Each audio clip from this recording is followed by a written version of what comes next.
Hey everyone, after somewhat of a hiatus I thought I'd post a medical update as well as start posting cartoons again. So if you want jokes then you can skip this and go to the next one, or if you want a deeper dive into cancer treatment and how it works then stick around for a few minutes.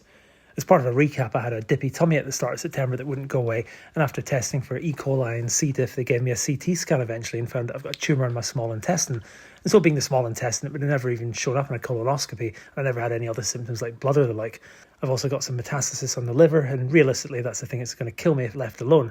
So I had an operation to bypass the tumour, and then they decided to do several rounds of chemotherapy to shrink things before they can cut it out properly.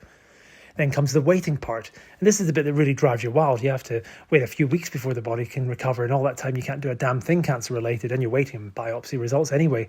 For me that took about 5 weeks, although I'm told that 1 to 3 months is normal in most Western countries, or possibly worse if you live in a bad postcode in the UK. So anyway, the last few months I've had chemotherapy every 2 weeks.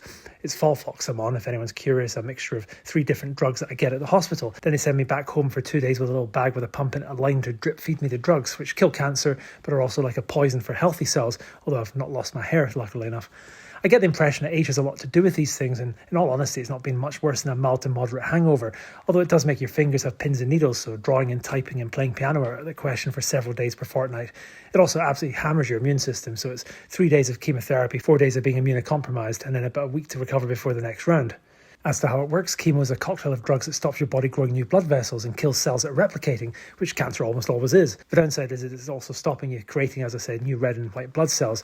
And also, realistically, chemo can hunt and reduce stuff by about 10% each time. So it's effective, but it never actually cures you. There'll always be a few cells here and there that will come back to haunt you.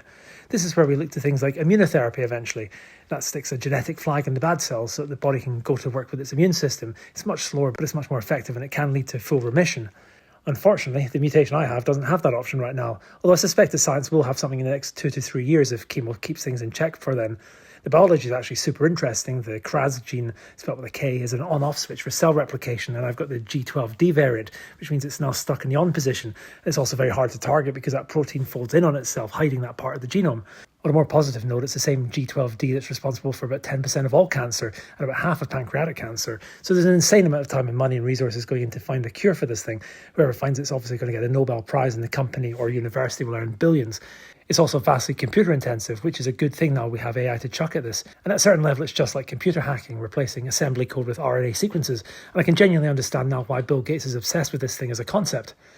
As things stand for me though, I've got a CT scan in the new year and a meeting with the surgeon so they can hopefully remove the rest of the primary tumour. And if all things go well, then I've got about 3 to 5 years until the chemo starts to fail because the cancer will no doubt eventually mutate. Although as I said, I genuinely think science will get a breakthrough by then. A friend recently said if I was born 5 years early then it would probably kill me, but as things stand I might scrape through this by the skin of my teeth. So essentially like my driving test and various school exams and job interviews, I'll land on my feet hopefully. Until then, I guess I'm going to go back to posting drawings, although it'll probably switch to every 2 weeks, seeing as my fingers are twitching and buggered up every other weekend. So on that note, I guess see you in the new year, and thanks for best wishes. Bye.